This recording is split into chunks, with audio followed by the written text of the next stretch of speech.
Բարև ձեզ հարգելի հայրենակիցներ, չգիտեմ այս հարցը ձեզ որքանով է հուզում կամ անհանգստացնում, բայց անձամբ ինձ ավելի շատ ոչ թե հուզում կամ անհանգստացնում, այլ նյարդայնացնում է հակակոռուպցիոն կոմիտեի Facebook-յան էջում ամենօրյա ռեժիմով հրապարակվող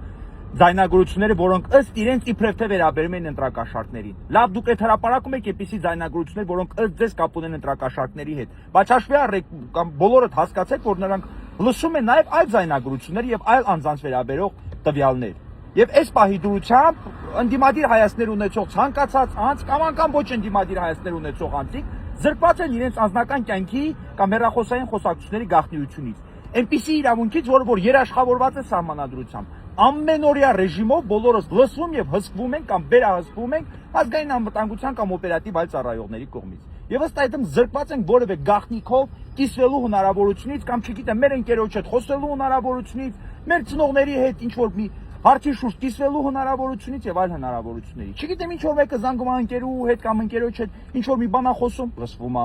Ինչ որ մեկը զանգում է իր առողջական գանգատներից է խոսում, լսվում է։ Բժշկի հետ է խոսում, լսվում է։ Ինչ խոսում ենք, ինչ կա, չկա, ամեն ինչը լսվում է։ Սա ոնց կարելի է, ոնց կարելի է սա հանդուրժել։ Այստեղ բացի անձնական կյանքի եւ հեռախոսային խոսակցությունների գաղտնիությունից մենք, չգիտեմ, առնչվում ենք անգամ բժշկական գաղտնիքի հետ։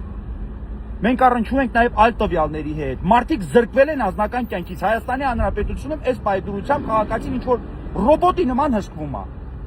Բոլորի ամեն մի շարժը հսկվում է իբրև թե իրավապահ մարմինների կողմից։ Չի կարելի եւ իմ կարծիքով սա անհանդուրժելի է եւ սրա մասին պետք է խոսել եւ պահանջել որ վերջ դնեն այս ամեն ինչ։ Այսքանը սրա մասին խոսելու դեր առիթ կունենանք։